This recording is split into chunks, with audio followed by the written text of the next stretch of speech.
वेङ्कटेशं स्मरामि स्मरामि हरे वेङ्कटेश प्रसीद प्रसीद प्रियं वेङ्कटेश प्रयच्छ प्रयच्छ विना वेङ्कटेशं ननादो ननाद सदा वेङ्कटेशं स्मरामि स्मरामि हरे वेङ्कटेश प्रसीद प्रसीद प्रियं वेङ्कटेश प्रयच्छ प्रयच्छ अहं दूरदस्ते पदाम्भोजयुग्म प्रणामे च यागत्य सेवां करोमि सकृत्सेवया नित्यसेवा फलं त्वं प्रयच्छ प्रयच्छ प्रभो वेङ्कटेश अज्ञानिना मया दोषान् शेषान् विहितान् हरे क्षमस्तत्त्वं शेषशैलशिखामणे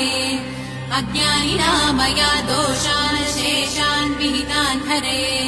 क्षमस्तत्त्वं शेषशैलशिखामणे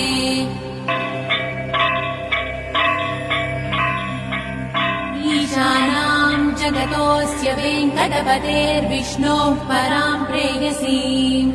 तद्वक्षस्थलनित्यवासरसिकाम् तत्क्षान्तिसंवर्धिनीम् पद्मालङ्कृतपाणिपल्लवयुगाम् पद्मासनस्थाम् श्रियम् वात्सल्यादिगुणोज्ज्वलाम् भगवतीम् वन्दे जगन्मातरम्।